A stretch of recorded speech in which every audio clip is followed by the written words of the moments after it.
Olá, eu sou Bruno Borges, advogado da Locatelli, e esse é o nosso podcast Tributário em Pauta. Novamente, estamos aqui em episódio especial, em videocast, isso graças a você que nos acompanha, que compartilha os nossos conteúdos, lê os nossos informativos. Essa é a nossa busca, essa é a nossa meta, trazer cada vez mais informações de alto valor para definir as suas estratégias tributárias nesse ambiente tão complexo que é o tributário, continua sendo, apesar aí das expectativas da reforma. Nós da Locatelli estamos há 27 anos trabalhando diretamente na definição dessas estratégias, avaliando as oportunidades tributárias e, claro, construindo uma relação de confiança com cada um de vocês. E para você que não nos conhece, peço que nos conheça, entre em contato conosco, estamos sempre à disposição com os nossos conteúdos, com as nossas consultorias, para sempre levar para você grandes oportunidades e auxiliar na definição das melhores estratégias. Estamos aqui hoje nesse bate-papo especial, inaugurando uma série muito importante sobre a reforma tributária, num recorte setorial. Nós não podíamos deixar de fora um setor altamente importante, relevante para o desenvolvimento nacional, que é o setor de construção civil, dentro de um amplo segmento da indústria de materiais de construção. Se a gente analisar especialmente o setor de construção civil no Brasil, é um setor complexo, é um setor com muita diversidade. Nós estamos falando de várias atividades que são desenvolvidas, desde construção de edifícios comerciais, residenciais, até grandes obras de infraestrutura que envolvem transporte, saneamento básico, energia. Isso envolve uma gama de empresas, envolve uma gama de profissionais, todos envolvidos para esse desenvolvimento. E outro fator relevante da construção civil no Brasil é que a importância desse setor para o nosso produto interno bruto. Representa parte expressiva do produto interno bruto, portanto, um olhar atento que nós temos que ter esse setor, em especial nesses momentos de acomodação da reforma, na definição do respeito que esse setor merece. Outro ponto é que, além de tudo, ele necessita de investimentos públicos, ele necessita de financiamentos públicos, de políticas públicas direcionadas para que esse setor continue em expansão e a gente tenha aí um Brasil cada vez mais estável, cada vez mais pulsante e evoluindo constantemente. E a gente não poderia deixar de fora desse assunto, deste tema, o nosso convidado mais que especial que a gente recebe aqui hoje, Rodrigo Navarro, que defende diariamente a luta por esse setor, pelo respeito, pela manutenção, pela expansão do setor, trabalhando diariamente com isso e, é claro, nos dando a honra de estar aqui presente no nosso estúdio para tratar deste tema e apresentando aqui, né, o vasto currículo do nosso ilustre convidado. O Rodrigo Navarro é doutor em administração pela Rennes School of Business, presidente da Associação Brasileira da Indústria de Materiais de Construção Abramat, coordenador do MBA em Relações Governamentais da FGV e idealizador do anuário Origem. Seja muito bem-vindo, Rodrigo. Obrigado, Bruno. Obrigado vocês pela oportunidade da gente ter esse bate-papo aqui tão importante num momento crucial como esse, não só para o ecossistema da construção, mas para o país, né? Então, acho que é uma excelente contribuição da Locatelli nesse contexto. Nós que agradecemos e aqui para nos auxiliar na mediação desse bate-papo, desse diálogo super importante sobre o setor de construção civil. Aqui comigo também o nosso sócio-diretor e líder, né, do relacionamento com o cliente, Daniel Ávila. Muito bem-vindo, Daniel. Bruno, obrigado. Parabéns mais uma vez aí pela organização. Agradecer, né, a Caroline por estar aqui com a gente hoje, todos os nossos ouvintes também, né, todo o nosso público que nos acompanha. E o Rodrigo, que é um companheiro para toda hora aí, sempre nos ajudando muito aí a pensar realmente o tributário dentro do setor de materiais de construção, Bruno, que realmente, como você colocou, é tão importante para o crescimento do país, gera milhões e milhões de empregos, né, dá emprego para muita família. E eu acho que a reforma tem que ser sensível a esse setor, porque realmente, né, a gente fala o que é essencial hoje, né? A gente falou sobre isso um pouco mais cedo. Bom, a habitação é muito essencial, infraestrutura é muito essencial, assim como alimentos, energia. Então tem várias essencialidades aí que deveriam ser olhadas de forma diferente pela reforma. E acho que a gente vai ter oportunidade de explorar em mais detalhes esses aspectos aqui ao longo desse tempo que a gente vai passar junto. É isso mesmo. E também aqui do meu lado, auxiliando nessa mediação, né, a nossa advogada experiente, que atua aí também no tributário ao longo de muitos anos, para oferecer para a gente sempre bons esclarecimentos e boas estratégias, Caroline Martins. Bem-vinda, Carol. Obrigada, Bruno. É um prazer estar aqui com vocês. Espero que ao longo aí do videocast possamos esclarecer pontos importantes sobre a reforma tributária e como vai impactar esse setor da construção. Perfeito. E antes da gente iniciar especificamente sobre a reforma, Rodrigo, eu queria, assim, a gente valoriza muito as pessoas, valorizamos muito as histórias de vida, né? E a sua história de vida nos engrandece aqui, nos auxilia, não só a nós, mas como aos nossos ouvintes. Então eu queria que você expusesse assim, a sua trajetória profissional, quais os caminhos, quais as lições, né? O que você poderia passar para as pessoas que estão nos ouvindo e, claro, para nós aqui também. Eu tenho, esse ano 2024, completo aí 34 anos como executivo no mercado de trabalho, né? Eu comecei em 1990 na Xerox do Brasil, lá no Rio de Janeiro, minha terra natal. Sou carioca das Laranjeiras, né? Torcedor aqui do Fluminense. Estamos aí, atual campeão da América, tá certo? E eu comecei, uma curiosidade, sem querer nessa área de relações institucionais e governamentais.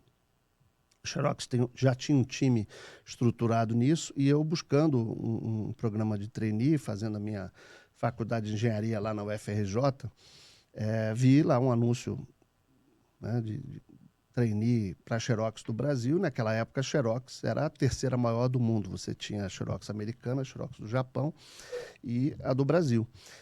Eu fui lá e me deparei com essa vaga, né, de trainee para a área de relações governamentais. E eu não tinha a menor ideia do que era isso. Bom, de lá para cá, 34 anos se passaram e hoje eu considero essa área uma das mais fundamentais para qualquer empresa de qualquer porte, não só no Brasil, mas no mundo todo. E à medida que a gente vai tendo mais externalidades, né, e seus efeitos são sentidos aí, de uma forma cada vez mais rápida, essa área se torna cada vez mais importante. Durante a pandemia, aquelas empresas que mais rápido se recuperaram foram exatamente aquelas que já tinham todos os canais de contatos, né, azeitados, vamos dizer assim, com governo municipal, estadual, federal, com ligações até globais, e isso ajudou muito as empresas numa situação de crise, né?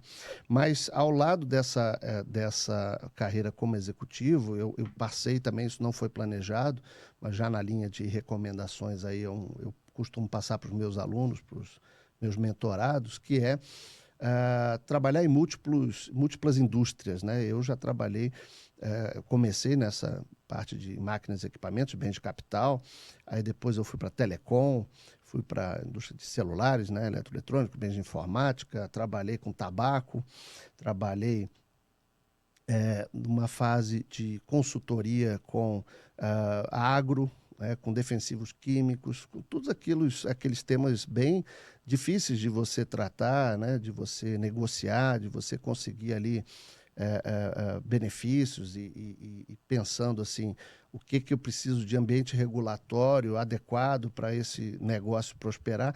E assim foram muitos anos como executivo. Minha última posição, que é a que eu ocupo hoje, de CEO da Abramat, que eu assumi em 2018. Então, lá se vão 7 anos aí dessa atividade como presidente da Abramat, que tem cerca de 50 empresas e 400 fábricas no país. Mas, em paralelo, e essa é uma outra dica também que eu acho que é importante dar para os nossos ouvintes aqui, é procurar, né? Hoje tem um termo bonito, isso chama-se lifelong learning, né? Ou seja, continue aprendendo, né? Aprenda sempre.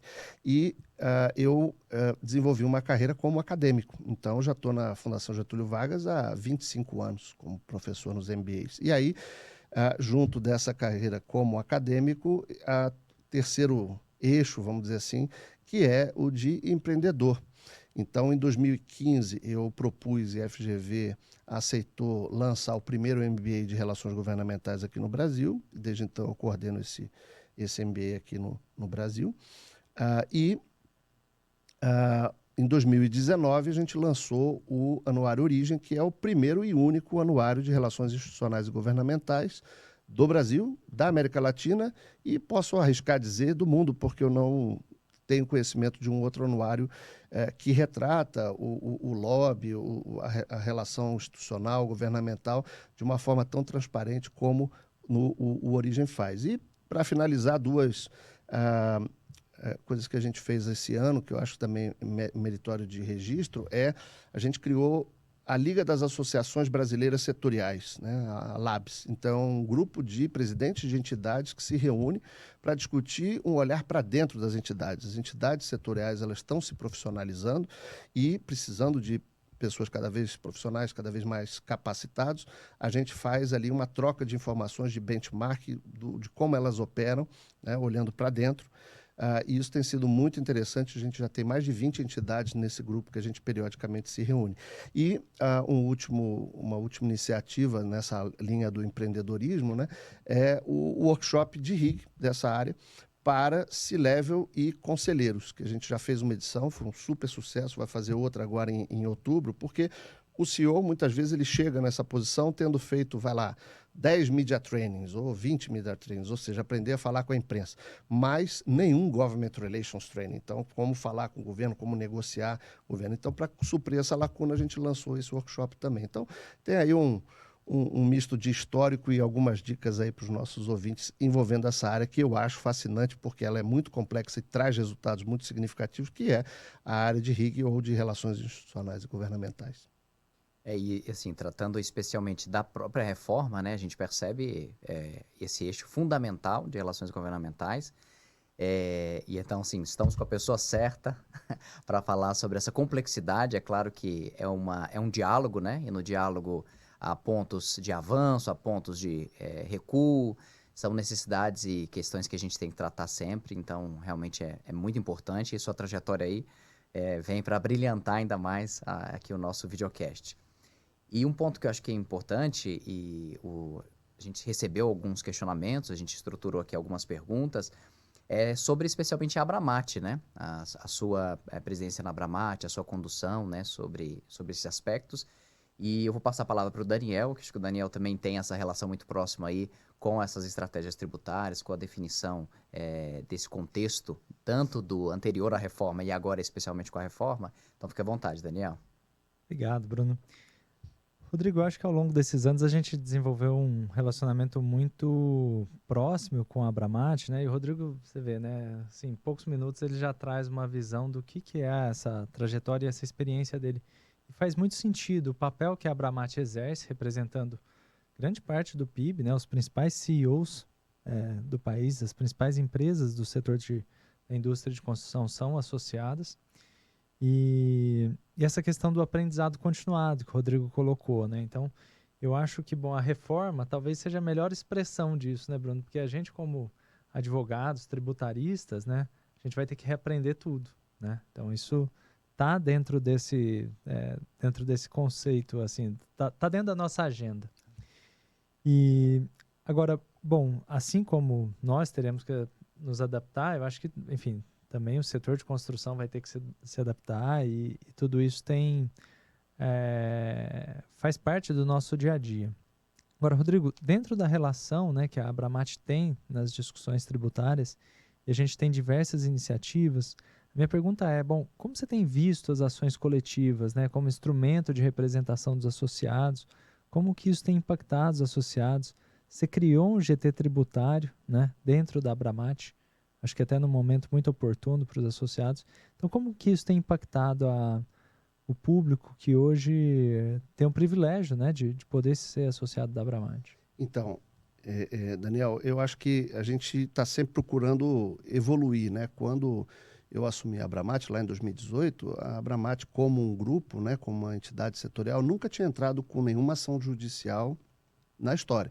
Esse ano a gente está fazendo 20 anos, né? E há cerca de, eu acho que uns 3 ou 4 anos, a gente começou com essa ideia de defender os interesses dos associados em teses já consagradas e teses até que valeriam a pena a gente entrar, porque uma vez você entrando como um setor, um segmento, todos aqueles associados ali, né, dependendo da decisão, mas a maioria é assim, quem já está ali é beneficiado por aquela decisão. Então a gente foi olhando essa questão do tributário cada vez com uma atenção maior, porque não pode deixar dinheiro em cima da mesa, né? O ponto é esse, você já paga muito imposto, você tem aí uma concorrência muitas vezes desleal com quem não paga imposto, quer dizer, um mercado que falta conformidade técnica e fiscal. Então, isso já é um problemaço que a gente enfrenta. E você que paga os impostos, que faz tudo direitinho, vai que tem uma oportunidade por uma tese, por um acerto, algum ajuste, você tem que capturar isso. Então, foi com esse intuito que a gente criou o GT tributário, com uma característica muito interessante, que é uma característica da Abramate. A Abramate é uma entidade cross-setorial. Ela pega empresas de base e de acabamento. Então, você tem aquelas entidades que são verticais, então você tem o pessoal do vidro, você tem o pessoal do plástico, você tem o pessoal do cimento, tem o pessoal do aço, cada um com a sua entidade vertical. Mas aonde que todo esse pessoal se encontra? Lá na Abramate. Então, você faz uma mesa como essa e tem o pessoal do cimento conversando ali com o pessoal do aço, com o pessoal do plástico, com o pessoal de fios e cabos. Então, essa é uma característica muito interessante. E quando a gente fala de uma questão tributária, ela também é transversal, né? Quando você fala, olha, para materiais de construção, conseguimos aqui essa tese que, né, é aplicável, ou quem tem muita comercialização, a gente tem basicamente varejo, vendas para governo, né? Venda para as construtoras incorporadoras. Então, a gente tem canais aí muito específicos, cada um com a sua característica. Então, no fundo dessa complexidade toda, a gente tem que encontrar, sempre assim, né? Quando tem muita confusão, né? Também tem muita oportunidade. Então, você tem que buscar essas oportunidades aí e não deixar dinheiro em cima da mesa. Então, a ideia é essa, aquilo que é justo, aquilo que é legal, aquilo que é direito, seja adquirido, seja com uma tese nova, a gente tem que correr atrás e buscar. E a gente tem feito isso. E para ser bem justo, não só no lado jurídico, legal, no campo legal. No administrativo também, você tem também ações administrativas que a gente também implementou. Aí não envolve uma lei, uma tese, uma decisão de juiz, mas uma revisão de procedimentos que você também, nesse caso, também temos tido inovações nesse sentido, como foi o caso de uso da lei do bem para programas que muitos fabricantes de materiais têm. Então, despesas correntes que esses fabricantes têm podem ser enquadradas na lei do bem com uma correspondente redução do imposto de renda a pagar. De novo, não é legal, é administrativo, né? Não é questão jurídica, é questão administrativa, mas também a gente criou o primeiro guia de uso da lei do bem para programas como o Build Information Modeling, né? Para competitividade, para aumentar a qualidade. Então, isso foi um movimento que está em desenvolvimento, muito importante para a nossa entidade, pela qual eu sou muito grato aí à Locatel e à Lacryloc do grupo, né? Não, eu acho extremamente importante porque quando a gente fala sobre as estratégias tributárias, elas são bem amplas, né? E quando a gente fala das associações, eu acho que a associação ela traz uma representatividade. É muito importante que aqueles que não estão associados saibam que podem se associar e aí estarem embarcados numa corporação, numa estrutura que vai oferecer para eles informação, conhecimento, estratégias, que são essenciais desse momento que a gente vai enfrentar aí. É como a gente tinha mencionado aí, de dois sistemas coabitando, altamente complexos. Se um sistema só já é complexo, dois nesse momento de acomodação e transição serão mais complexos ainda, mas que trazem essa visão da necessidade de buscar esse conhecimento, de buscar uma associação, de buscar na Abramate esse norte, esse direcionamento, esse esclarecimento. E outro ponto, e aqui eu passo para a Carol, que eu acho que é importante também a gente dar um cenário assim, quais são as expectativas do atual momento, o que a Abramate tem pensado, e aí, Carol, fica à vontade aí para dar esses esclarecimentos aí, que são os seus questionamentos. Não, tá ótimo, Bruno. Bom, Rodrigo, na verdade, outro ponto importante que faz parte do seu dia a dia são os desafios que vêm sendo enfrentados, né, para continuar empreendendo e crescendo no Brasil. Então, com a reforma tributária, o que você poderia elencar de desafios que você acredita que serão enfrentados pelo setor agora com a entrada em vigor da reforma? Eu acho que, assim, se você perguntar para uma empresa de materiais de construção, para a nossa indústria, eu fiz isso em todas as feiras que a gente já teve aí, você vai encontrar em primeiro, segundo e terceiro lugar, não necessariamente nessa ordem, mas os top 3 desafios. Tributário certamente está lá, então é questão de muito imposto em cima, tá certo? Você tem, quando não é o primeiro lugar, esse é o segundo, e qual é o que vira o primeiro? A questão da conformidade técnica e fiscal, injustiças no mercado, distorções de mercado.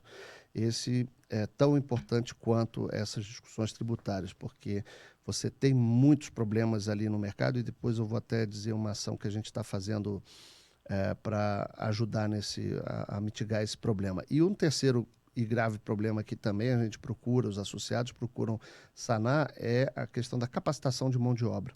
Então, são 3 grandes desafios que a gente tem aí na pauta. E, apesar disso, nós temos uma previsão, como eu costumo dizer, otimista e cautelosa para os próximos anos. A gente quer e vai conseguir um crescimento sustentável. Isso baseado em quê? Em todo o trabalho que a gente vem fazendo e também porque o próprio governo, que é um grande interlocutor, um grande stakeholder nosso, já percebeu que, junto com o agro, que sempre foi, sempre será importante para o país, não só para a economia, como o país como um todo, a construção civil, o ecossistema da construção civil como um todo, desde o projetista, fabricante de materiais, a incorporadora, quem faz infraestrutura, saneamento básico, tudo isso, você tem uma característica importante que é gerar emprego e renda rápido. Então, você pensa numa retomada de obras paradas. Se você vai retomar uma obra parada amanhã, hoje você já tem que estar contratando, colocando renda, né, na mão desse trabalhador, para que ele possa estar ali fazendo isso, injetando esse dinheiro na economia. Então, a importância de geração de emprego e renda, que é o que a gente precisa, o ecossistema da construção, ele tem tudo para contribuir nessa linha. E não é à toa que você tem Minha Casa Minha Vida, que é um programa, né, de habitação de interesse social que vem. Antes foi Casa Verde e Amarela, antes dele foi Minha Casa Minha Vida, voltou agora. Ou seja, você tem um déficit habitacional que precisa ser endereçado. Primeiro programa importante que impulsiona também a demanda por materiais, aí olhando especificamente para esse segmento. Você tem obras do PAC, Programa de Aceleração do Crescimento. Então, devagar, mas está lá e vão acontecer. Você tem o Nova Indústria Brasil, que vai ser relançado agora, cuja missão número 3, são 6 missões, né? A missão número 3 fala exatamente de infraestrutura, cidades inteligentes, mobilidade, tudo a ver com o nosso segmento também. Você tem as obras de infraestrutura que precisam ser... o Brasil precisa disso, notadamente, por exemplo, o marco do saneamento que foi aprovado, né? Então, você tem metade da população, grosso modo, assim, sem um sistema de recolhimento e tratamento de esgoto adequado. Então, olha a crise e olha a oportunidade junto. E a gente não pode esquecer que a construção também entra em momentos críticos, como foi agora, essa questão do Rio Grande do Sul. O processo de reconstrução ali, já imaginou que vai demandar de obra, desde uma obra, uma pequena reforma, até uma reconstrução de uma casa, de um prédio, de uma rodovia. Então, isso aí pode colocar aí, a gente estima pelo menos 3 anos de reconstrução ali, que vai demandar muito do setor.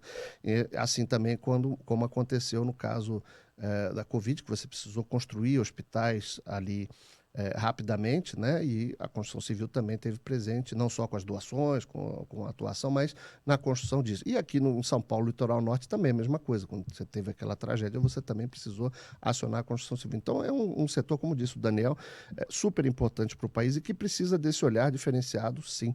E é isso que a gente está pleiteando dentro especificamente da reforma. Nada que não seja justo, nada de pagar menos imposto, mas que seja olhado como uma situação vis-à-vis o que você tem hoje. A gente não quer que moradia se torne mais oneroso, né? Seja num programa de baixa renda, né, Minha Casa Minha Vida, seja em qualquer outro tipo de construção. Seja também nos materiais, que hoje você tem muitos deles fazendo parte da cesta básica da construção, que são isentos, por exemplo, de IPI, né, imposto reduzido, e que com a reforma, até o momento, você vai ter um impacto onerando isso. Então, são nessas pautas que a gente tem trabalhado aí e que ainda vai trabalhar durante um bom tempo aí pela frente. Não, sim, te ouvindo, a gente vai refletindo, assim, sobre a extraordinária importância mesmo do setor, né?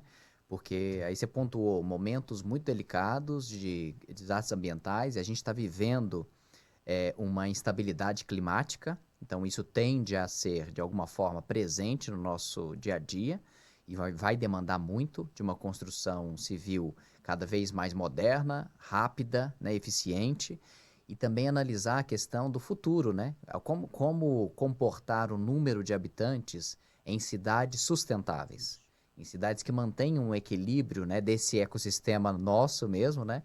E aí, como que esse ecossistema da construção pode auxiliar e vai auxiliar na construção desse futuro?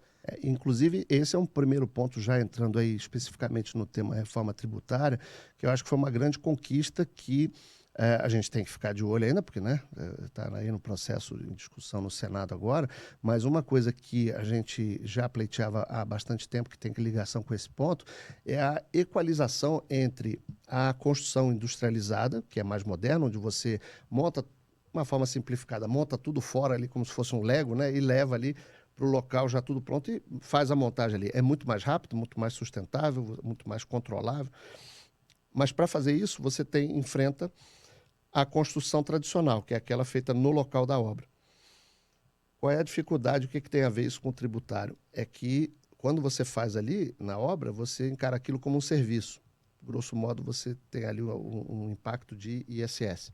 Agora, quando você faz a industrialização da construção, o pessoal olha e fala, isso aí é uma indústria, tem que pagar esse IPI e ICMS. Aí, se você compara o peso do ISS com o peso do IPI e do ICMS, você vê por que a construção industrializada, que já decolou há muitos anos, Estados Unidos, Europa, mundo todo, aqui ainda está patinando. A gente está, inclusive, eu acho que é importante isso, a gente não só fazer o diagnóstico, porque temos esse problema. Tá bom, e aí? Não, aí tem que resolver. Sim, mas como? Você precisa ter elementos, propostas para poder resolver aquilo ali. Então, a gente, esse ano, está promovendo a Modern Construction Show, que vai acontecer em outubro, MCS, que é exatamente independente do modelo construtivo, se é wood frame de madeira, se é steel frame de aço, se é de cimento, você fomentar a construção industrializada por todos os benefícios que ela traz para todos. E aí, na reforma tributária, você, ao final da transição, você não vai ter mais esses tributos, né?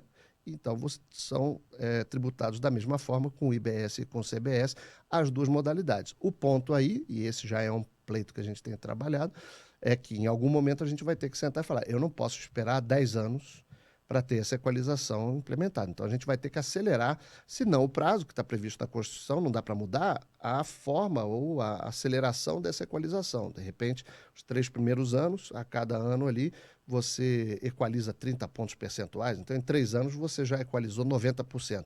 E os outros 10%, sim, aí segue. Por exemplo, uma sugestão, né? Uma proposta que a gente vai fazer. Então, esse é um ponto que eu acho que já foi alcançado, mas que ainda precisa de ajustes, né? É um primeiro ponto. Uma outra questão que eu acho que a gente também tem que colocar, que foi um ganho também, é que dentro lá da reforma você tem a possibilidade de isenção do IBS, do CBS, dos novos tributos, nas obras de infraestrutura, aquelas obras que vão estar dentro do sistema lá do REID, né, que é um sistema específico lá de tributação para infraestrutura, você pode ter a possibilidade dos materiais englobar essa isenção. Faz sentido você não querer tributar para você fazer uma infraestrutura necessária como saneamento, tá certo? Para estimular isso. Então, esse é um outro ponto positivo que já está lá e que precisa ser mantido. E um terceiro ponto que é uma questão até estadual, muitos estados passaram a cobrar a substituição tributária, né? Passaram a cobrar os impostos, né, o ICMS, no caso, por toda a cadeia já no início. A indústria paga ali todo o imposto. Muitos estados são assim. Outros não, outros deixaram esse mecanismo de fora. O problema é que muitos estados também, qual é a margem que eu vou usar para calcular esse ICMS? Porque quando você calcula na hora da venda, é o valor da venda. Aí você vendeu por 100, a tua base é 100. Vendeu por 105, a tua base é 105. Vendeu por 90, deu um desconto ali, o ICMS vai em cima de 90.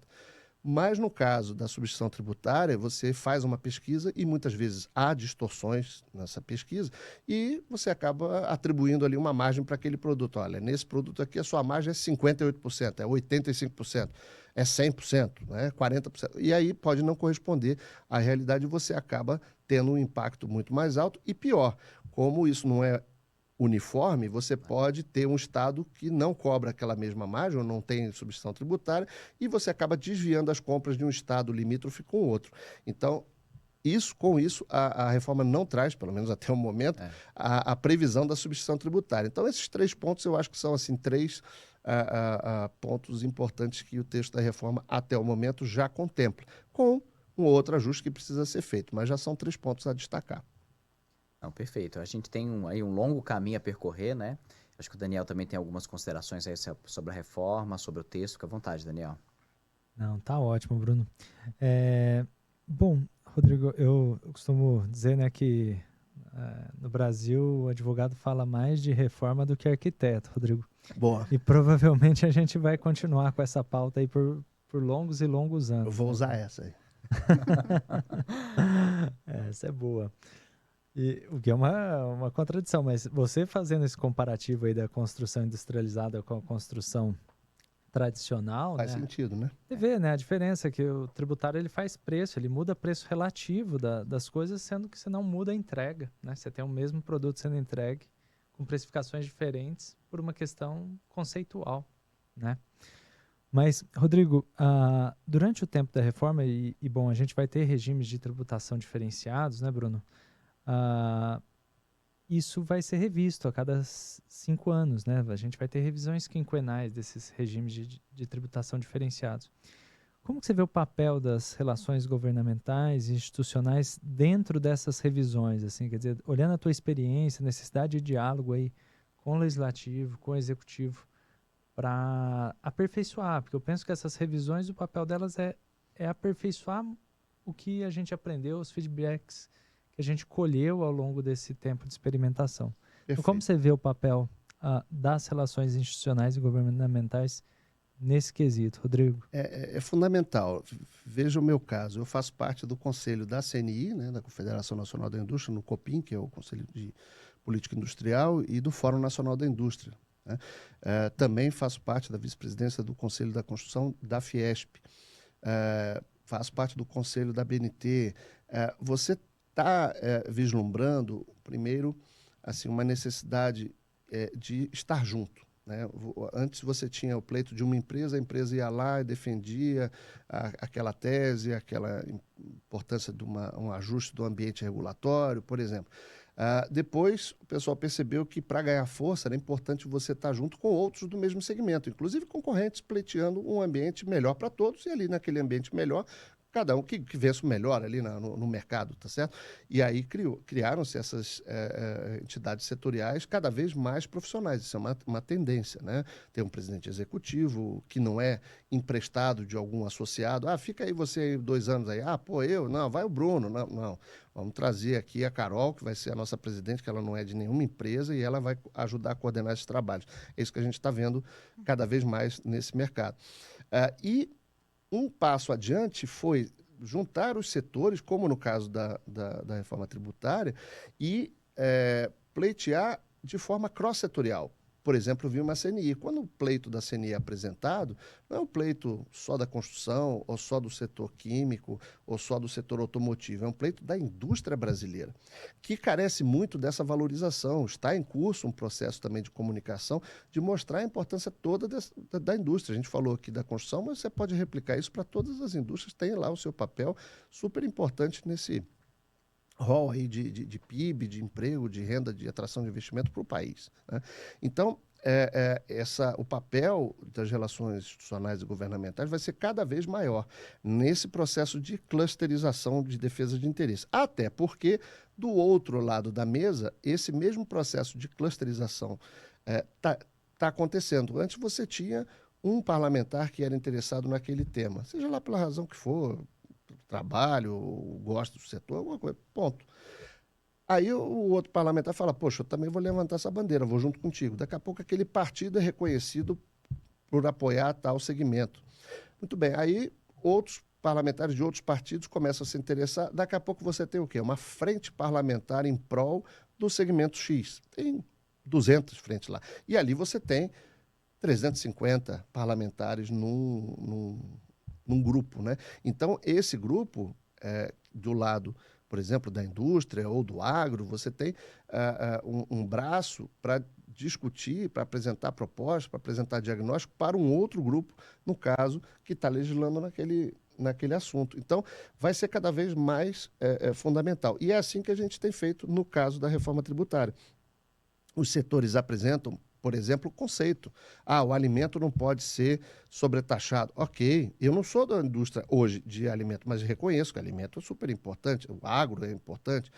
Agora, você também pode entender que a moradia não deve sofrer uma oneração, e aí o cara do alimento que não trabalha nesse segmento fala, pô, também concordo. Então você faz um pleito da indústria dizendo, pô, peraí, cara, vamos olhar com cuidado isso aqui. É claro que nem sempre há um consenso, claro que também no meio dessa discussão você tem situações onde cada um luta ali pelo seu ponto, tá? Isso faz parte da discussão, do jogo, vamos dizer assim, mas você também tem, e aí voltando para a construção, pleitos que são complementares. Vou dar um exemplo.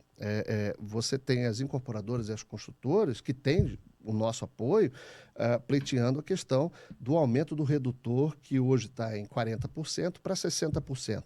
E no caso de aluguel, de 60% que está hoje para 80%. E traz-se estudos demonstrando que isso aí não afeta a alíquota geral, traz-se estudos mostrando que isso aí não é um pedido de redução de imposto, e sim a manutenção da carga tributária atual que você tem para atingir aquele conceito que a moradia não seja impactada. E da mesma forma, o varejo, que está em conjunto conosco, também não quer que o material que vai ser adquirido pelo consumidor para uma reforma, né, como a gente chama aquele trabalho de formiguinha, que tanto foi importante mas durante a Covid, quando o pessoal ficou mais tempo em casa, o pessoal começou a se preocupar mais com a moradia, falou, pô, ali tem um vazamento, vou pintar, não, ali vamos aproveitar aqui que a gente não vai viajar, não vai jantar fora, não vai precisar comprar coisa, direcionaram o recurso, tanto é que a gente teve um crescimento em 2021 de mais de 8% nessa indústria de materiais. Faltou material no mundo inteiro, todo mundo começou a fazer, você vê o poder que isso tem.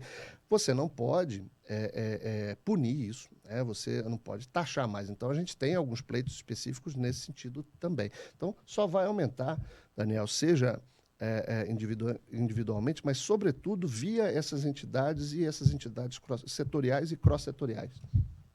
Interessante, Rodrigo, trazer esses pontos, Bruno, porque existe quase que uma inclinação natural, né? Quer dizer, dos organismos políticos, né, dentro da democracia, em se organizarem, né? Então, quer dizer, você tem uma correspondência de diálogo, né? Quer dizer, e aí, nessa medida, as associações dialogando com as representações que a gente tem hoje nos órgãos de decisão, né? No âmbito do legislativo, isso tem muito valor mesmo. Então, acho que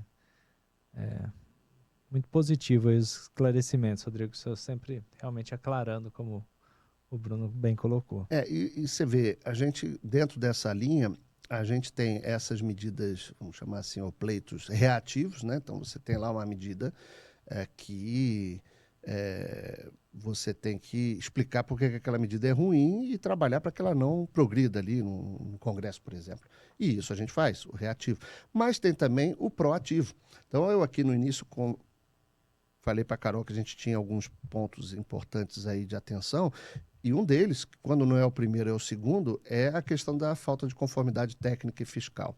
Então, você tem casos já, infelizmente, clássicos, como fios e cabos, que a maioria das marcas, né, que você tem no mercado, você encontra que não cumprem as normas, né? E isso você está levando para casa, talvez sem saber, um risco para sua família. Aquilo ali pode dar um curto, pode pegar fogo.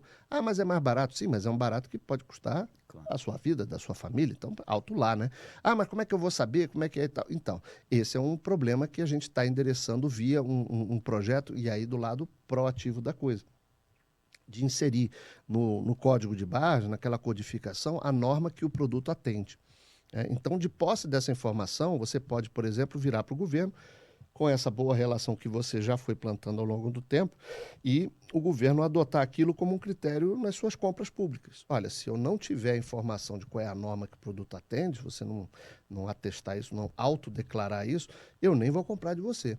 A mesma coisa você pode falar com o varejista. Olha, varejista, você não deve comprar produtos de quem não está dizendo qual é a norma que você segue. Você pode ter problema lá na frente. Então, passa um filtro aqui.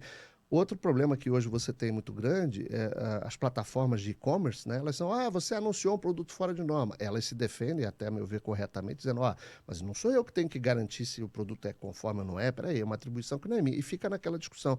O que a gente está propondo só sobe o anúncio se a Carol Fios e Cabos colocou ali que o produto é conforme. Se alguém for lá testar e ver que o Carol Fios e Cabos não é conforme, você pode ir em cima da Carol, porque ela me disse aqui, que era conforme. Então, é um aprimoramento do ambiente regulatório que a gente está buscando. E o governo já gostou dessa ideia e vai levar adiante. A gente deve ter isso até o final do ano implementado. Então, eu acho que com isso a gente mostra aí o lado reativo, mas o lado proativo também, para a gente poder ter um ambiente de negócio melhor para todo mundo.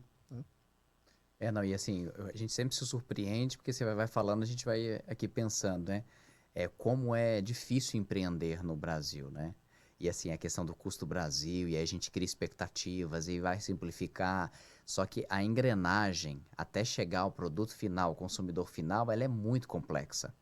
Então, assim, a gente tem que valorizar muito, né, o empreendedorismo no Brasil, quem empreende no Brasil, porque realmente são pessoas fortes, são pessoas batalhadoras que fazem a diferença para que a gente tenha o cenário que a gente tem hoje.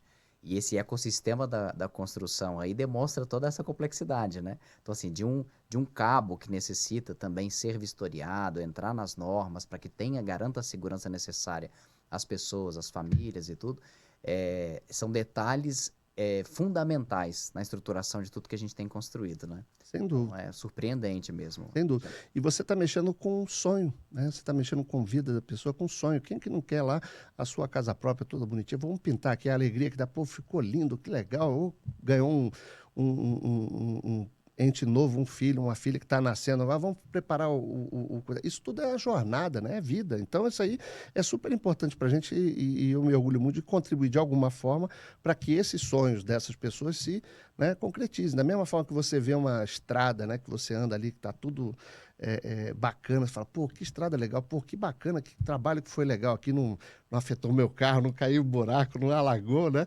Tudo isso, cara, faz parte do ecossistema da construção com todos os seus elos, desde do projetista, a gente também trabalhou muito com essa mudança de tecnologia, né? A tecnologia hoje permeia tudo, né? Mas a gente trabalhou muito na plataforma BIM-BR, que é o Building Information Modeling. Então, todos esses componentes vão estar lá, como se fosse um avatar ali digital, para o projetista poder pegar aquilo ali e já fazer o projeto. Então, isso vai facilitar muito, acelera muito a execução da obra. Mas, o que você, com isso, tem? Eu falei também com a Carol ali no início que um dos problemas também é a capacitação de mão de obra. Você tem que treinar esse pessoal para usar ali as plataformas, tem cursos. Então, a gente também tem trabalhado nessa linha da capacitação muito forte, até para você atrair o jovem. Então, esse digital, hoje, esse é um problema que a gente tem. Você vai continuar precisando colocar ali um piso, uma pintura e tal, você precisa daquele especialista. O jovem, às vezes, ele não está atraído. Não quero fazer.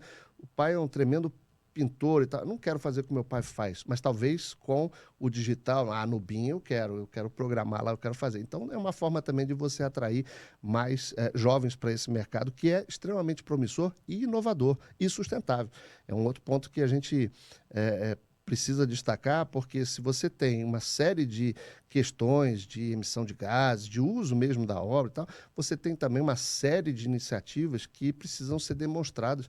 Tem um caso que eu acho super interessante, um associado nosso que desenvolveu uma embalagem de saco de cimento, né, que após você colocar lá, usar lá no misturador e tal, aquela embalagem vai no processo, você não precisa trazê-lo de volta. Então, você imagina numa época de economia circular, de ESG, né, Environmental, Social e Governance, como que isso é interessante. Então, a gente está preparando dentro da Abramat para o ano que vem um livro com esses melhores casos para comunicar, né, para mostrar esse outro lado, porque bater é fácil. Né? Então, você pode criticar, mas peraí, dá uma olhada, você já sabia disso? Não sabia. Pois é, então a gente vai fazer isso também de forma proativa.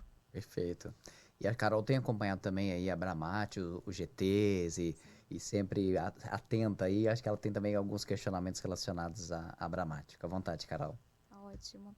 Bom, Rodrigo, tendo em vista que a Abramat já tem se posicionado judicialmente em diversos temas tributários, você acredita que com a reforma tributária esse cenário tende a se manter? Olha, Carol, muito honestamente, eu acho que vai ficar mais complicado. No início da reforma, eu tinha uma convicção, era uma convicção pessoal minha, mas eu acho que a gente está indo por esse caminho. Falei, olha, toda vez que já falaram em mexer alguma coisa em tributo, a gente sempre acaba pagando alguma coisa a mais. A última vez que eu me lembro foi o PIS/COFINS. Vamos mexer no PIS/COFINS. Criaram o PIS/COFINS da importação que não tinha, e aí aumentou a complexidade.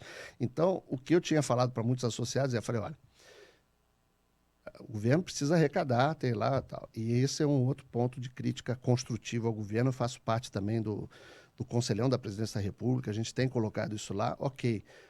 Arrecadação é importante, mas tem uma outra reforma também, junto com a tributária, que é importante se olhar, que é a reforma administrativa. Diminuir os custos, os gastos. Não é só cada vez aumentar mais a arrecadação. Mas se você for pensar em aumentar a arrecadação, vai em cima em quem não é conforme. Por exemplo, para fazer uma ligação do que a gente tem falado aqui, quem é não conforme tecnicamente, muito provavelmente também é não conforme fiscalmente. Não paga o tributo. Então, se você começar, só para dar um dado aqui, que é um dado do Sindicel, da Qualifia, um dado do Sindicel, que é membro, né, institucional nosso. Em 2022, o valor de comercialização de fios e cabos não conformes no país chegou a 2,4 bilhões de reais. E prejuízo para o país, porque você precisa trocar aquilo, chega a 9 bilhões de reais. Então, imagina se você consegue combater metade desse mercado aí injusto, né? Você traria só para o segmento de fios e cabos mais de 1 bilhão de reais e recolheria imposto em cima disso. Então, o X da questão é, eu acho que a gente vai acabar pagando mais imposto, ou um pouquinho a mais, ou quase um pouquinho a mais, ou um pouco a mais, ou muito a mais. Isso vai variar de acordo com o segmento, para que, no geral, digamos, se mantenha uma neutralidade, como você tem alguns que pagam mais, outros que pagam menos. Quem paga menos vai pagar mais, quem pagar mais talvez pague um pouco menos. Mas, no geral, você vai ter um aumento da carga tributária. Já se fala aí de talvez uma maior alíquota geral, né, de value added tax, né, de VAT do mundo, tá certo? Então a gente tem que evitar isso, não podemos aceitar isso. E a questão da complexidade, porque durante esse período de transição, 10 anos, você vai ter toda a complexidade que você tem hoje, que foi um grande motivador da reforma, que é precisamos simplificar esse negócio, precisamos mesmo, só que durante 10 anos você vai ter toda essa complexidade que você tem hoje, né? Além de um sistema novo com o IBS, CBS, que, como você estava falando, Bruno, muita gente nem sabe como é que vai fazer. Tem cashback também, tem crédito e débito, então você já imaginou a confusão que isso não vai ser? Então, meus amigos da Locatelli, vocês vão ter muito trabalho, porque o que vai ter de confusão tributária para entrar, eu não aceito, não era assim e tal, né? Eu acho que só vai aumentar a confusão, né? Mas, de novo, para pegar algo que a gente já falou, onde tem confusão, tem oportunidade também. Então, da mesma forma que a gente olha o arcabouço legal e vê, olha, peraí, mas tem uma oportunidade aqui, a gente também vai ter, talvez até mais, oportunidades ali na frente. Mas a confusão vai aumentar. Então, eu vejo, esse trabalho não acaba aqui não, está apenas começando. Eu acho que a gente tem realmente um longo caminho para percorrer, e quando a gente percebe a própria reforma, assim, ela é mais uma expectativa, e aí a gente, dos muitos sonhos que a gente estava falando inicialmente aí dos direitos sociais, dos direitos fundamentais, da moradia, concretização da moradia, a gente está falando aí de cidades sustentáveis, a gente está falando de inclusão das pessoas, da possibilidade dessas pessoas terem dignidade. Saneamento. Então, são pontos extremamente importantes, mas continuam sempre na pauta de um país que está em desenvolvimento, precisa permanecer dessa forma. E a gente fica refletindo assim, que o caminho, ele é tortuoso, ele é complexo, mas ao mesmo tempo ele é fortalecedor daqueles que entendem as possibilidades estratégicas, né? Então, acho que a gente percebeu muito bem aí a força da associação, o comprometimento de todos aqueles que se associam na defesa daquele setor ou do impacto que toda a tributação tem sobre outros setores também, de forma igualitária. Ou seja, vamos construir juntos, né? Vamos utilizar esses mecanismos de diálogo para fortalecer as pautas, para reivindicar esses direitos e ajustar, promover ajustes.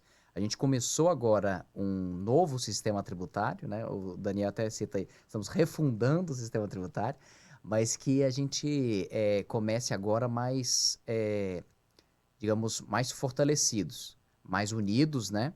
Então, acho que é uma reflexão para aqueles que ainda não buscaram associações que se associem, aqueles que ainda não entenderam a importância do momento que estamos vivendo, que fiquem atentos a isso, que busquem conhecer e acompanhar o desenrolar de todo esse processo, né? Porque a gente está falando aqui a gente teve a mudança no texto constitucional, temos agora as leis complementares sendo aprovadas, ainda há um processo de inúmeras leis complementares, né? Mais de 20 leis complementares ainda para serem analisadas, que dirá outras que ainda possam surgir. instruções normativas, né? Toda uma série de necessidades de instrumentalização que vão aí, de alguma forma, preencher os nossos dias Muito, pode ter pelos próximos certeza. anos. Com certeza. E aí, e esse ponto, assim, que eu acho que a gente, para deixar também um aspecto desse otimismo, dessa vontade de mudança, é que eu gostaria que você falasse um pouco sobre as estratégias que você destacaria, que já estão sendo promovidas no cenário atual, para impulsionar o crescimento do setor no Brasil. Olha, dentro da Abramate a gente tem um apoio da FGV que faz os nossos números e para esse ano ela pega esse recorte de 22 segmentos que a gente tem dentro da Abramate e traz ali uma média comparando com o faturamento do ano anterior. Esse número hoje está em 3%, ou seja, a gente vinha de um período muito ruim de 2015, 16 e 17, tudo negativo de faturamento em relação ao ano anterior. Aí chegou em 2018, conseguimos mudar o sinal, crescemos mais 1%, é pouco, mas já mudou o sinal. 2019 foi 1,5%, falou, opa, é agora, a gente quer o crescimento sustentável, 1,5% em 2019, só que aí em 2020, Covid. Aí, mesmo assim, aquele impacto nos primeiros 6 meses do ano, depois no segundo semestre começou a subir por aquela razão que a gente falou, o pessoal mais em casa, não tinha, entre aspas, concorrência com outros gastos, e o mercado da autoconstrução, da pequena reforma explodiu, não só aqui, mas no mundo, e tivemos, então, conseguimos chegar em 2020 no 0 a 0. 2021, essa tendência continuou e subiu para 8%. Faturamento, 8%. Aí, em 2022, caiu 7%. E agora, 2023, a gente chegou ali num número menos negativo, menos 2%, mas agora a gente quer ter esse 3%, mas não é só isso, não pode ter esse sobe e desce. O importante é a gente ter um crescimento sustentável. E aí passa por uma série de questões que extrapolam até o próprio setor. Custo de energia é um outro tema importantíssimo. Né? E dentro desse cenário, energias renováveis, que o Brasil tem aí um papel super importante. Essa questão da conformidade técnica e fiscal. A gente quer que todo mundo jogue o jogo corretamente. Então, esse é um outro grande desafio que a gente tem para melhorar isso. Como eu falei, se você pegar ali o que é só o setor de fios e cabos, tem 2 bilhões. Se você pega o setor de tinta, de cerâmica, né, você vai somando ali, olha quantos bilhões o governo fez. CNI, Fiesp e Firjan, se não me engano, chegaram num cálculo lá de 400, quase 500 bilhões de reais de perdas do mercado ilegal. Você chamar o pessoal de combustível aqui, eles vão mostrar também o quanto de ilegalidade que tem nesse setor. Para com isso, né? A gente tem que parar com isso. Então, uma luta grande também é essa questão do mercado ilegal, do mercado não conforme. Então, esse é um outro desafio que a gente tem, que a gente está atuando para fazer. O outro, a questão da capacitação. A gente tem que, e aí muitos associados têm programas de capacitação, parte online, parte presencial, quer dizer, está rolando agora, eu fui ontem na inauguração da Expo Lazer aqui em São Paulo, você vê lá em vários lugares o curso para piscineiro, para saber trabalhar ali numa piscina, né, como é que coloca ali uma sauna pequenininha e tal. A Expo Lazer é muito interessante, promove esporte e tal, e você ali, ela traz esses elementos que você precisa capacitar as pessoas para estarem ali. A mesma coisa do pedreiro, do eletricista. Então, você tem aí trabalho grande, SESI, Senai, é um trabalho, de novo, conjunto. Uma entidade só, de um segmento só, não vai conseguir resolver esse problema. Mas os desafios são muitos, mas, ao mesmo tempo, as oportunidades são muitas. Você pega o saneamento, você fala, poxa, que situação terrível, metade não tem saneamento adequado. Grosso modo, né? Sim, mas olha o copo meio cheio. A gente tem uma oportunidade aí grande de obra e de demanda. Né? Então, eu acho que a gente tem aí muitos desafios pela frente, e se a gente atuar de forma coordenada, como cada vez mais, pegando aquilo que eu falei para o Daniel, está se concretizando, a gente vai conseguir ajudar, colaborar com os dirigentes, seja no nível municipal, seja estadual, seja federal e até internacional, porque muitas vezes a gente fala isso. Como é que outros países resolveram esse problema? Né? Então, vou pegar esse exemplo da falta de conformidade. É na base da autodeclaração também. Olha, o meu produto é conforme. Beleza. Carol Fios e Cabo botou lá o produto. Até aí tudo bem. Mas qual é a diferença? É que se eu pegar a Carol Fios e Cabos lá fora, lá na Alemanha, e ele for testado e não for conforme, você está ferrado, Carol, você está ferrado. Mesmo. Então falta isso aqui. A autodeclaração ela só vai funcionar se você tiver um processo de denúncia bem estruturado e rápido e ágil e uma punição exemplar. Para o pessoal olhar e falar, ih, rapaz, não vou fazer igual a Carol Física fez lá, não. Vou andar certinho aqui. Tem que ser assim. Então a gente tem aí muitos desafios, mas eu acho que de forma conjunta a gente consegue endereçá-los sim, com muito trabalho. Então, a Carol tinha perguntado se a gente vai, né, esperar menos confusão. Eu só espero mais confusão nesse sentido e muito mais trabalho. É o que espera a gente aqui. Eu queria agradecer, já estamos finalizando já, passou muito rápido, né? A gente aprendeu muito, mas queria deixar aí o nosso agradecimento especial, passar a palavra para você, para o Daniel, para a Carol, para suas considerações finais. Mais uma vez, deixando aqui o nosso registro de muita gratidão, muito respeito para o seu trabalho. Obrigado, eu só posso agradecer aqui pela oportunidade que a Locatelli trouxe aqui.